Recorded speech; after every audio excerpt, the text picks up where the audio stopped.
안녕하세요. 관교일치기공학 배은정입니다. 오늘 수업 시작하도록 하겠습니다. 오늘은 제11장 주조에 대해서 배워보도록 하겠습니다. 치과형 주조 합금의 종류와 주조 방법, 용의 열원, 주조 시간과 온도, 환원 시 사용하는 융제, 주조의 압력, 합금의 반복 사용, 그리고 원심 주조기를 사용한 주조 방법, 이런 것들에 대해서 오늘 배워보도록 하겠습니다. 주조란 용융된 금속을 주형 내로 주입시키고 응고시키는 과정을 말합니다. 주로 관교일치 기공 과정에서는 왁스 소환법, 로스트 왁스 테크닉이라고 해서 왁스를 소환시켜서 주형을 만들어주는 이런 방법을 주로 사용을 하고 있는데요. 완성된 납형을 매몰하고 왁스를 소환시켜서 주형이 만들어지면 금속을 용융시켜서 주형 내로 주입시켜 주조체를 얻는 방식을 우리가 주로 사용을 하고 있습니다. 주조를 통해서 우리가 얻고자 하는 것은 내부나 외부에서 이런 여러 가지 결함이 없고, 그 다음에 주조 정밀도가 우수한 주조체를 얻고자 하는 것이 당연한 이치겠죠.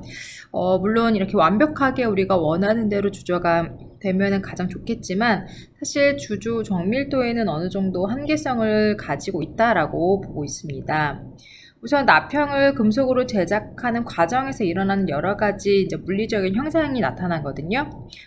팽창을 한다든지 혹은 수축을 한다든지 하는 이런 물리적인 현상뿐만 아니라 우리가 주조할 때 사용하는 합금의 종류, 그 다음에 주조하는 방법, 그 다음에 어떤 주조기를 사용하느냐, 주조 시간은 어떻게 되느냐, 그 다음에 그런 소환 방법은 어떤 거냐, 주조 시 압력은 어느 정도냐, 그 다음에 주입할 때 온도라든지 융제를 사용했느냐, 이런 여러 가지들에 따라서 영향을 굉장히 다양하게 받기 때문에 사실 이렇게 주조 정밀도가 완벽하다라고 보기는 좀 어렵습니다. 하지만 이제 가급적 문제가 없는 이런 오차가 적은 주조를 하기 위해서 다양한 연구나 노력이 진행되고 있고요. 물론 이제 앞으로도 우리가 이제 이런 주조 방식을 좀 개선해서 조금 더 정밀도 높은, 그다음에 오차가 좀 적은 이제 주조체를 얻어가는 이제 아마 방법이 또 도입이 될 것이라고 이제 기대를 하고 있습니다.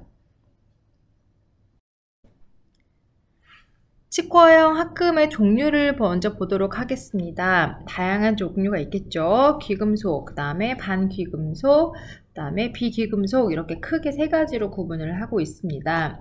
일반적으로 이제 사용되어지는 이런 금속들 중에서 어떻게 수복이 되느냐, 그 다음에 수복하는 부위가 어느 정도 되느냐, 이런 것들에 따라서 우리가 적용하는 이런 금속의 종류가 달라지겠죠.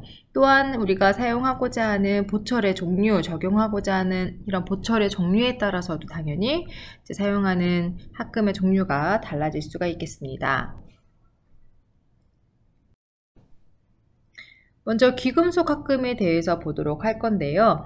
귀금속 합금도 다양한 종류가 있겠죠. 물론 이제 이런 골드 이런 금속을 가장 많이 사용은 하고 있겠지만 우리가 이런 금속의 종류를 여러 가지로 구분을 해볼 수가 있습니다.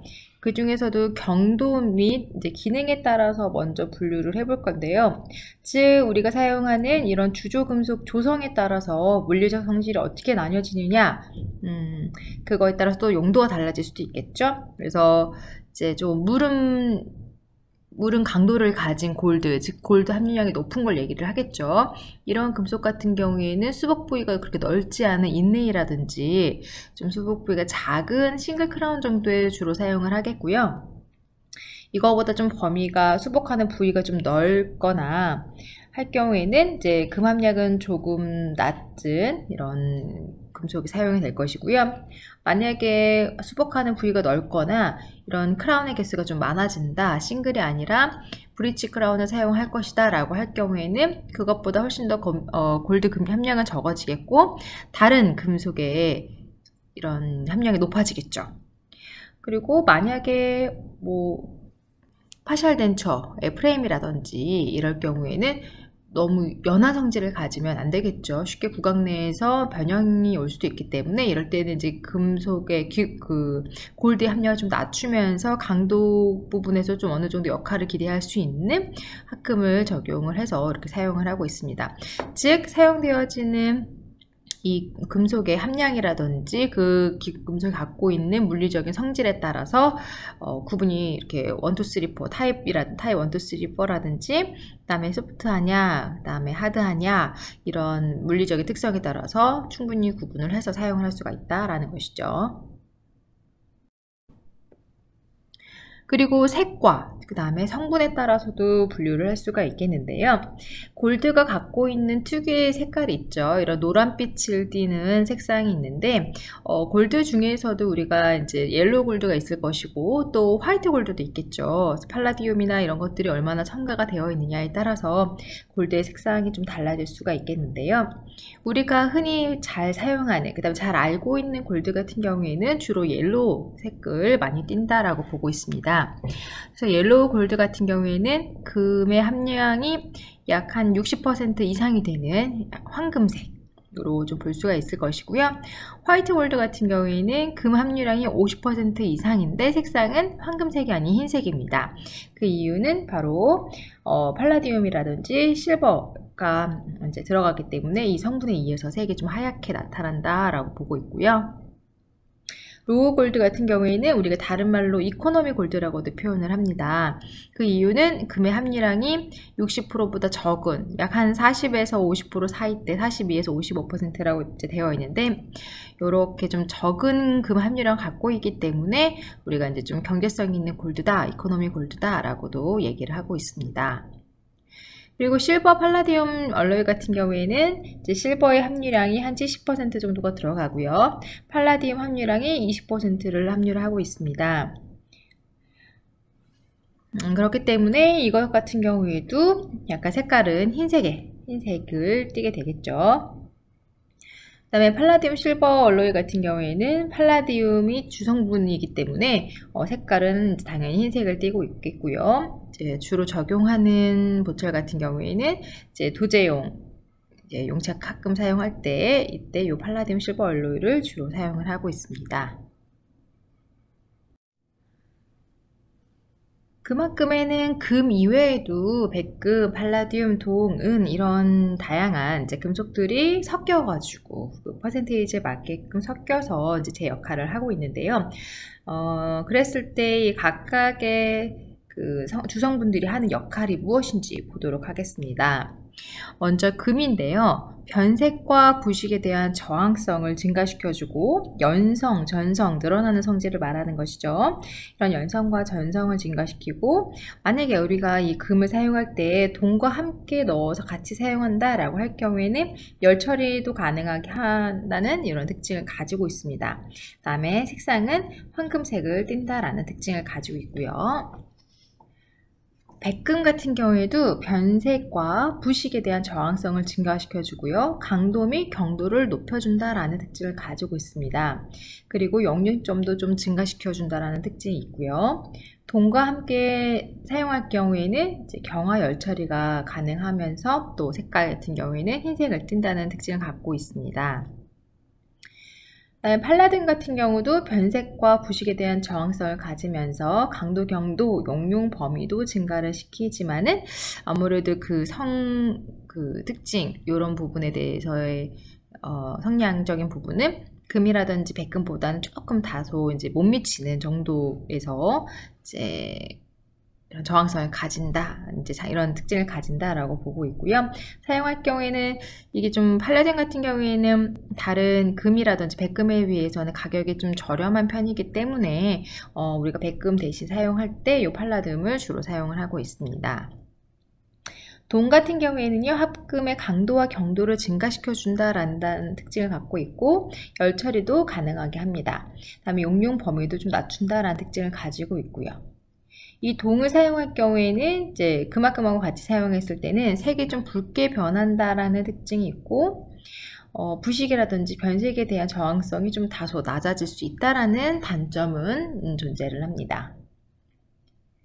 은 같은 경우에는요, 합금의 색을 좀 하얗게 해주는 특징을 갖고 있고 연성을 약간 다소 증가시켜준다라는 특징이 있습니다. 하지만 유황에서는 좀 변색이 되고요, 용융될 때 산소를 흡수하는 단점이 있습니다. 이럴 경우에는 나중에 이제 부식이 될 수 있다라는 문제점이 생기겠죠. 이런 이제 성분들 같은 경우에는 구강 내에서 어느 정도 안전성을 가져야 된다라는 특징을 갖고 있는데, 즉 뭐 하나의 단일 물질로 사용한다기보다는 이런 성분들을 각각에 합쳐서 좀 합금을 여러 가지 좀 성분을 합쳐서 사용해주는 이제 이런 합금을 주로 사용을 하고 있다라는 것이죠. 그리고 아연 같은 경우에는요, 산화 방지제로 쓰이고요, 주조할 때 좀 주조성을 증가시켜 준다라는 장점을 가지고 있습니다.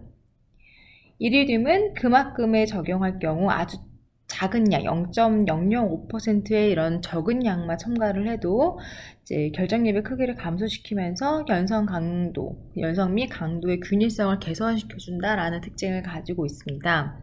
그래서 우리가 이제 이런 합금을 사용할 경우에는 이제 앞에서도 잠깐 얘기했지만 단일 물질로 사용하게 되면은 어느 이제 물리적인 특성 부분에서 한계를 가질 수가 있습니다. 그래서 그런 한계라든지 단점을 좀 개선시켜주기 위해서 이런 여러 가지 좀 물리적인 이제 형상이 좀 더 개선되어 있는 이런 성분들을 좀 넣어서 추가해서 같이 사용을 한다라는 것이죠.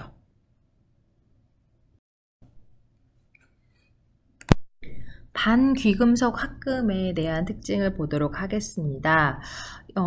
귀금속 합금보다는 금의 함유량이 좀 적겠죠. 그래서 이제 금의 함유량이 좀 적은 합금계라든지 그다음에 실버 팔라디움 알로이계 이렇게 크게 두 가지로 구분을 하고 있습니다. 이 실버 팔라디움 알로이계 같은 경우에는 귀금속이 한 10% 적을 경우에는 10%에서 많을 경우에는 한 75%가 함유되어 있다라고 보고 있습니다. 특징 같은 경우에는요, 금합금과 유사한 기계적인 특징을 가지고 있고, 그렇기 때문에 우리가 이것을 다루는 방법도 좀 유사하다라고 얘기를 합니다. 그 다음에 금합금 하고 이제 기계적 특성도 좀 유사하기 때문에 우리가 매물재를 사용할 때도 이런 같은 매물재를 사용할 수가 있을 것이고요. 마찬가지로 주조하는 방법도 좀 동일하게 하면 된다라고 알고 계시면 될 것 같습니다. 실버 팔라디움 알로이 같은 경우에는 용융점이 한 1000도 좀 넘는 1093도 정도가 되는 특징을 가지고 있고요. 그렇기 때문에 이제 매물재를 사용할 때는 인산염 결합 매물재를 사용을 해야겠죠. 그래서 이런 용융점에 따라서 우리가 사용할 수 있는 매물재 종류가 좀 달라질 수 있다는 거 여러분들이 좀 기억을 하고 계시면 될 것 같습니다.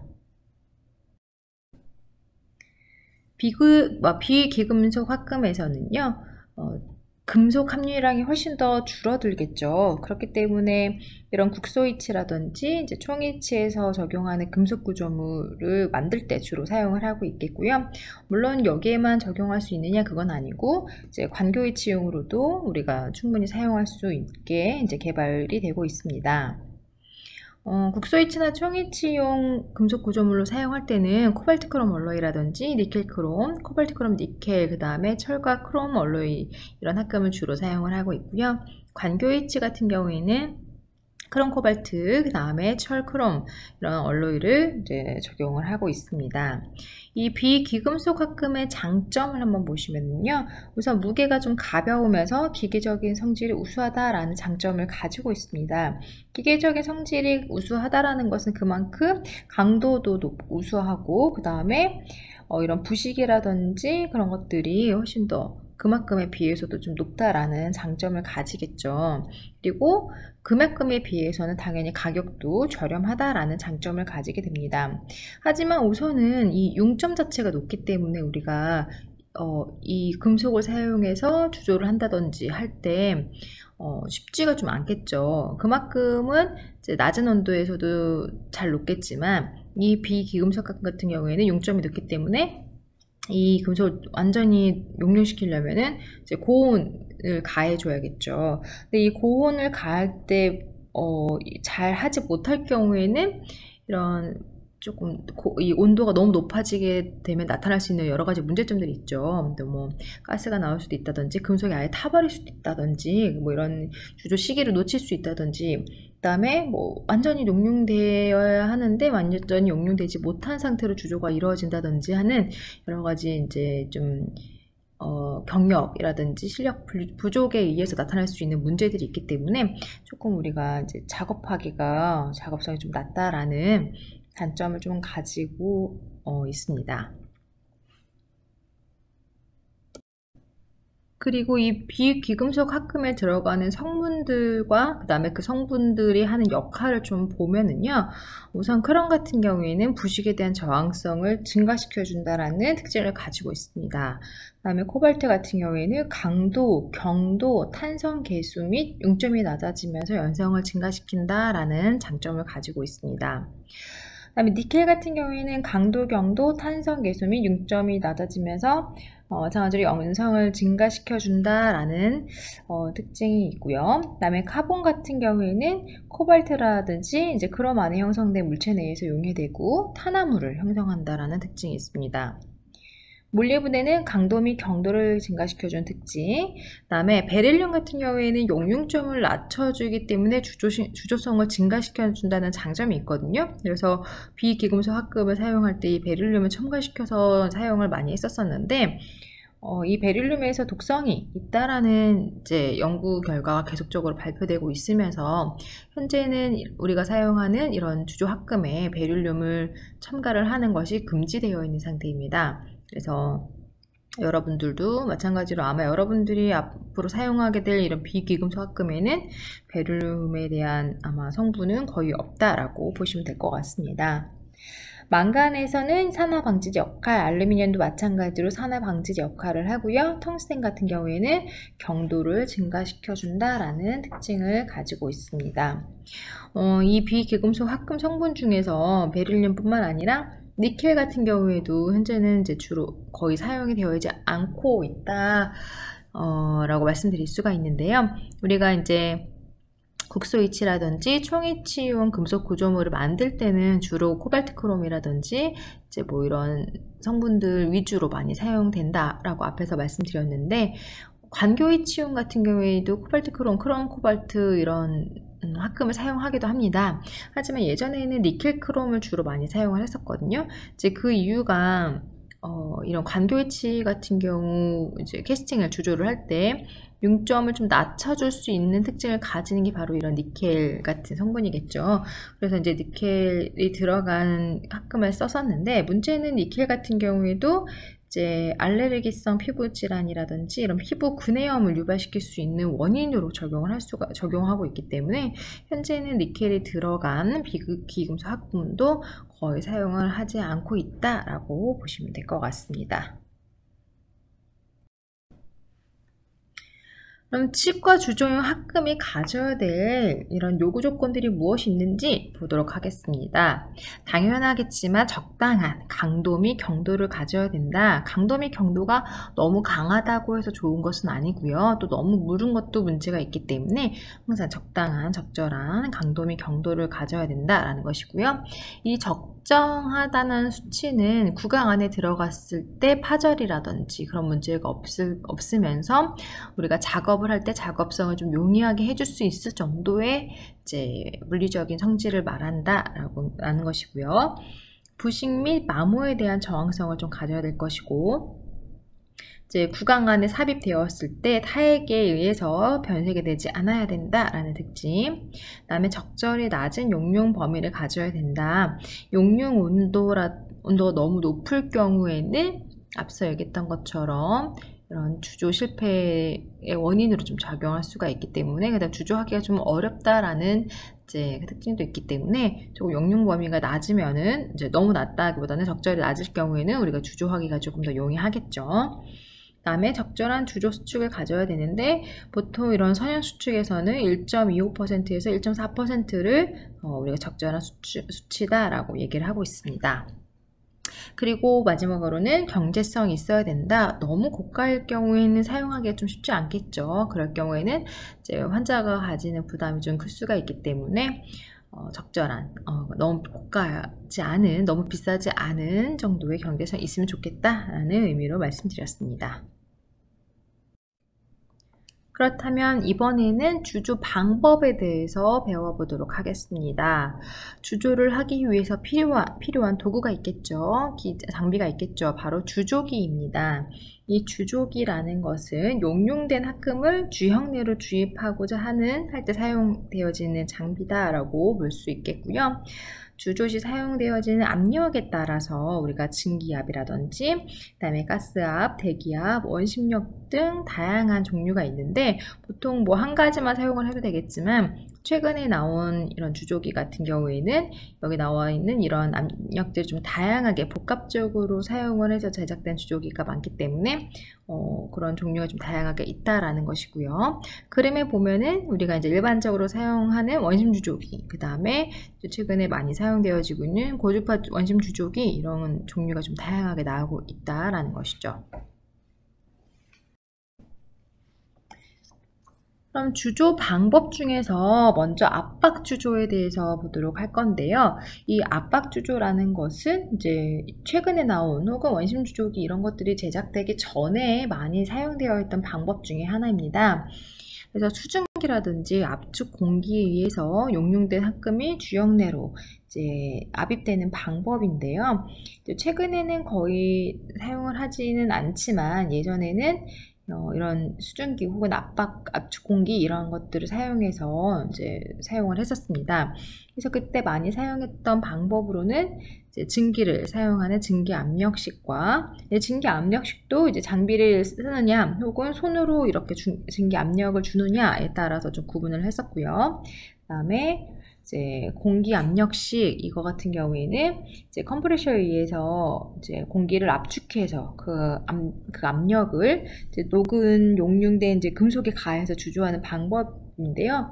이제 이런 주조 실패도 좀 가져올 수도 있고 최근에는 이미 이제 좀 정확하게 그 다음에 이제 항상 이제 같은 이런 압력을 가할 수 있는 장비들이 많이 개발이 되어 사용되고 있기 때문에 최근에는 거의 뭐 사용하지 않는다라고 보시면 될 것 같습니다. 그리고 원심 주조 같은 경우에는요, 이제 원심력을 이용한 주조 방법이고요. 이제 많이 사용되어지고 있는 방법이죠. 원심력의 종류에 따라서 수동식이냐, 그다음에 스프링식이냐, 그다음에 전동식이냐 이런 식으로 구분을 할 수가 있겠습니다.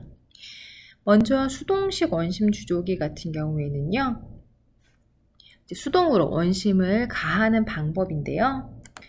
오른쪽에 지금 그림 11-6 이제 여러분들 책에도 나와 있는 그림이긴 한데 이렇게 지금 보시면은 수동으로 핸들로 이렇게 손으로 직접 이런 원심력을 가해서 하는 방법이라서 이런 방법은 있지만 사실 이 방법 역시 현재는 이제 거의 사용되어지고 있는 방법은 아니고요.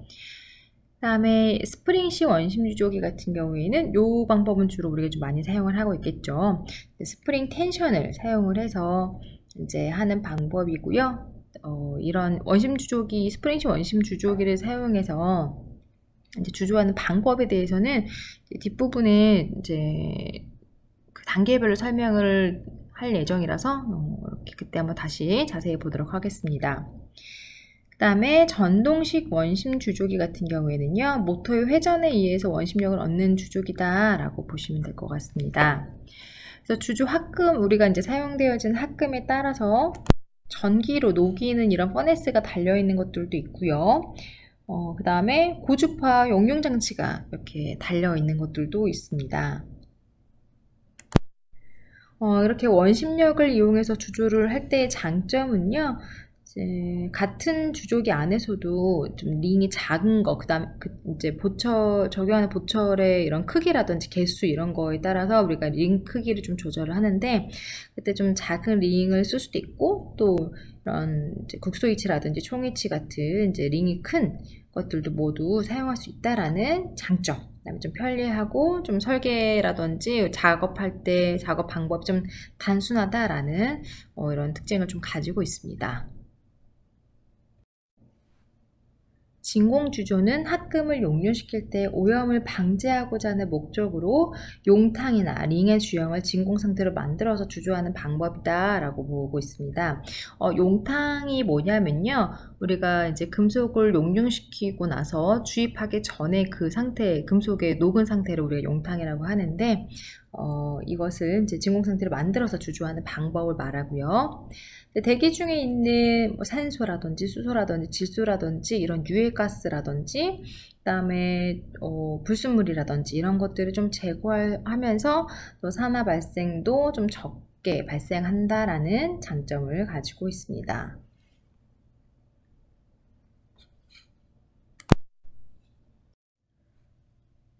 다음은 용해 열원에 대해서 배워볼 건데요. 우리가 사용되어지는 이런 주조시 사용하는 합금 같은 경우에는 어떠한 합금인지에 관계없이 반드시 완전하게 한번 녹았다가 그 상태에서 주역내로 들어가서 굳혀줘야 되겠죠. 그래서 이제 합금을 완벽하게 녹여줘야 된다라는 것인데, 이제 문제는 우리가 어떤 합금을 사용하느냐에 따라서 이 용융점이 좀 달라지겠죠. 그래서 이제 그 용융점에 맞춰서 적절한 이런 열을 가해야 된다. 그렇기 때문에 이 열원을 찾는 게 좀 중요하다라고 보고 있고요. 합금의 용해 열원은 산소 아세틸렌을 이제 합친 것 혹은 프로판가스라든지 산소를 혼합해서 사용하는 열원을 주로 사용하고 있는데, 이제 뭐 여러 가지 합금을 사용할 수가 있기 때문에 이제 용해 열원도 좀 다양하게 사용할 수가 있거든요. 그래서 뭐 그거는 이제 그때그때 사용할 때 이제 필요한 열원을 찾아서 하면 되는 거니까요. 여러분들 이제 안에 있는 이런 표에서 참고하시면 될 것 같습니다. 주조를 할 때 우리가 적절한 주조 시간을 가해주는 것도 필요합니다. 주조하는데 시간이 있나? 라고 생각을 하실 수가 있는데요. 우선 링을 우리가 소환로에서 꺼내자마자 바로 이 주조가 들어간다 라고 보시면 되겠습니다. 이제 우리가 주조하기 전에, 즉 우리가 금속을 용융시키기 전에 이제 소환이 된 링 같은 경우에는 소환로 안에 그대로 보통 두잖아요. 만약에 이런 금속을 용융하는 과정 중에 소환로에서 이 매몰된 링이 꺼내져 있다라고 하면은 당연히 링이 갖고 있는 온도는 식을 수밖에 없겠죠. 그래서 우리가 주조할 때 이 시간이 경과될수록 매몰된 링이 외부에 놓여져 있는 상태에서 시간이 경과할수록 아무래도 이 냉각이 되기 때문에 빠른 시간 그렇게 될 경우 우리가 주조체 수축 보상하기 위해서 이제 매몰자 자체 열팽창을 어느 정도 넣어놨는데 열팽창이 줄어드는 현상이 발생한다라는 것이죠. 그래서 매몰체에 대한 열팽창이 줄어들게 되면은 결국에는 주조성도 약화되고 그 다음에 이런 이제 주조체라든지 주형의 재현성, 그다음 기계적인 성질 자체에도 영향을 미칠 수 있다라는 것이죠. 그렇기 때문에 결과적으로 수축 보상을 이런 매몰제 열팽창이라든지 이런 거에 대한 우리가 수축에 대한 보상을 얻기 어렵기 때문에 우리가 원하는 우수한 퀄리티의 주조체를 얻을 수 없다라는 것이죠. 그래서 이제 가급적이면은 주조하기 전까지는 소환로 안에 그대로 링을 두는 것이 좋겠고요. 그 다음에 링을 꺼냈을 때는 가급적 빠른 시간 내에 주조가 들어가야 된다라는 것입니다. 금속을 완전히 용융시키고 나면은 주형 안에 용융된 금속을 주입을 시켜야겠죠. 이때 주입되는 온도에 영향을 미치는 다양한 요인들이 있습니다. 합금의 용융 온도라든지 시간, 그리고 합금의 종류, 합금을 얼마만큼 사용하느냐, 그 다음에 주조시 온도는 몇 도로 했느냐, 그 다음에 용융 방법은 어떤 것을 사용했느냐 등등이 이 주입 온도에 영향을 미치는 요인으로 작용을 하고 있고요. 그리고 주조할 때 온도가 주는 영향도 있습니다. 이 주조할 때 온도 같은 경우에는 주조성이라든지 주조체 표면의 거칠기, 그 다음에 주조체의 강도, 경도, 신장률, 밀도 이런 것들에 영향을 주기 때문에 주입 온도는 굉장히 중요하다라고 보시면 될 것 같습니다. 일반적으로 좀 주조성을 좋게 하기 위해서는 우리 이제 주입 온도를 좀 높게 하면 좋긴 하겠지만, 이제 이런 주입 온도가 너무 높아진다든지 혹은 또 너무 낮아질 경우에는 문제점을 좀 가지고 올 수가 있겠죠. 이 뒷부분을 한번 보도록 하겠습니다. 주입 온도가 너무 높을 경우에 생기는 문제가 뭐냐? 적당할 경우에는 오히려 주조성이 좀 좋아진다라는 특징을 가집니다. 하지만 이 주입 온도가 너무 높을 경우에는 이제 용융대 합금이 과열되면서 주역 내로 아예 들어가 이제 침투를 해버리기 때문에 매몰제를 좀 가열시킬 수 있다라는 문제가 있고요. 그다음 매몰제 자체가 좀 온도가 높아지면서 아황산가스를 배출하기 때문에 합금을 좀 오염시킨다라는 문제도 생기게 됩니다. 이거 외에도 합금의 가스 흡수라든지 그다음에 합금의 변질 이런 문제점을 좀 가지고 올 수가 있겠습니다. 반면에 주입 온도가 낮을 경우에는 이 주역 내에 완전히 진입하기 전에 이 용융대 합금이 좀 고체화될 수가 있기 때문에 이건 역시 주조 실패를 가져온다라는 문제점을 가지고 있습니다. 물론 사실 이게 우리가 사용하는 합금이 그 성분마다 용융점이라든지 이런 것들이 좀 차이가 있기 때문에 완벽하게 좀 적절한 주입 온도를 찾는 게 쉽지는 않겠지만 뭐 일반적으로 우리가 이제 여러 사람들의 노하우라든지 숙련에 의해서 이제 어느 일정한 좀 우리가 제한하는 온도를 찾아 놓기는 하겠죠.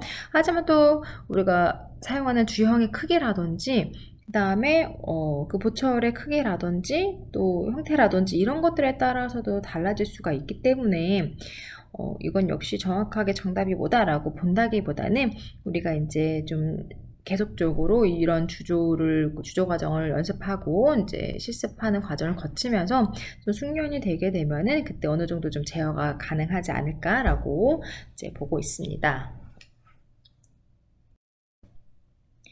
다음은 융제에 대해서 이제 얘기를 해보도록 할게요. 융제가 뭐냐?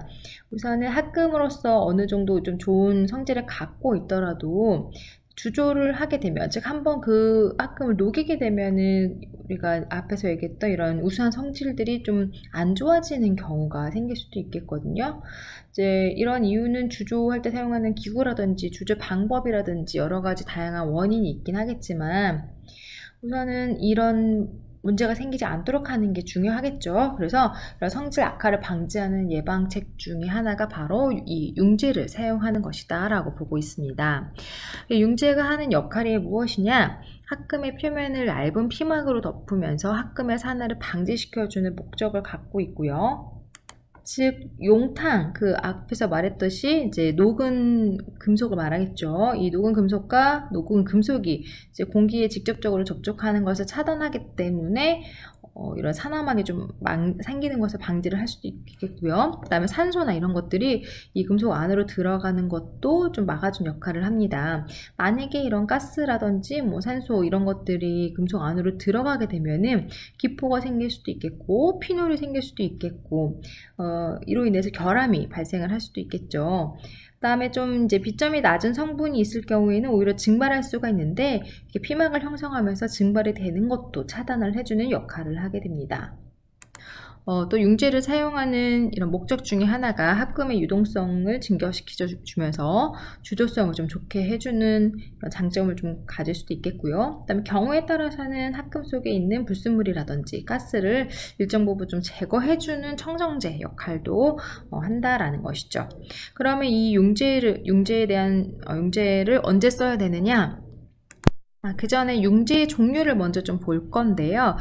이런 융제 중에서는 일반적으로 붕사, 브록스가 일반적으로 좀 사용이 되고 있고요.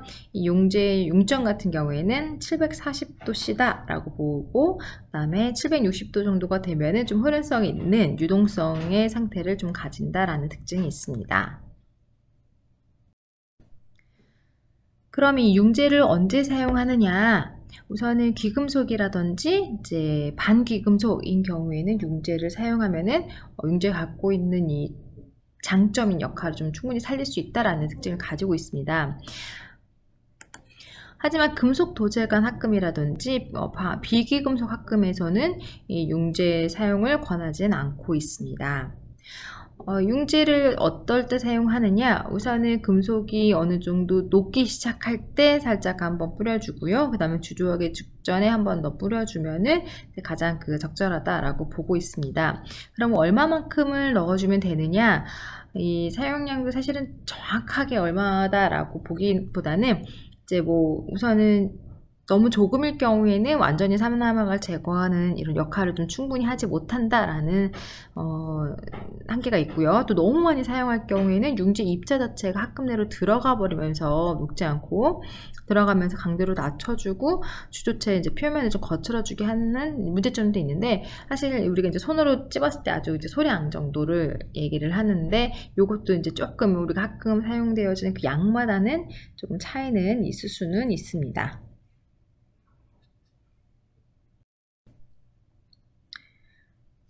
다음은 주조 압력인데요. 우리가 주조할 때 사용되어지는 주조기마다 압력의 차이도 있을 것이고요. 그 다음에 사용되어지는 압력의 종류도 있겠죠.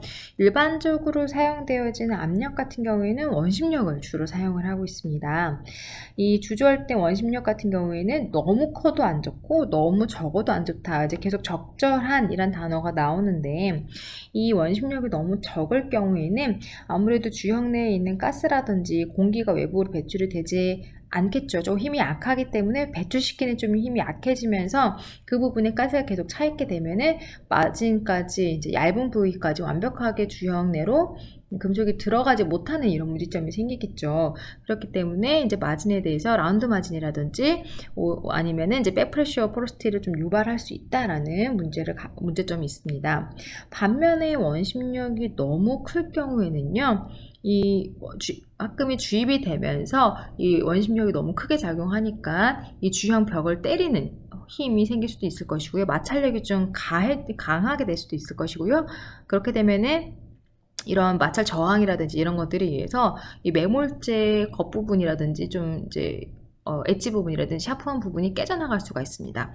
그러면서 이 깨진 조각들이 주형 안으로 들어가서 문제가 생길 수도 있을 것이고요. 이제 오히려 부서지면서 또 그 부분에 대한 문제가 생길 수도 있고 거칠어질 수도 있다라는 문제점도 생길 수가 있겠죠. 그래서 항상 적절한 원심력, 적절한 그런 원심력이 어느 정도냐, 우리가 이제 귀금속을 사용하느냐 뭐 이런 합금의 종류에 따라도 달라질 수가 있을 것이고요. 그 다음에 무엇보다 링의 크기라든지 우리가 사용한 합금의 양에 따라서 달라지겠죠. 그래서 이제 깊은 부분까지 많은 양이 들어가야 된다라고 하면은 원심력을 조금 더 강하게 줄 것이고, 지금 우리가 주조하고자 하는 그 주조체 자체가 그렇게 크지 않거나 이런 경우에는 주조 압력을 또 많이 줄 필요는 없겠죠. 그래서 그것에 따라서 그 케이스 바이 케이스인데, 우리가 만들고자 하는 주조체의 이제 크기라든지 링의 크기라든지 이런 것들을 다 고려를 해서 이제 원심력을 주면은 되겠습니다.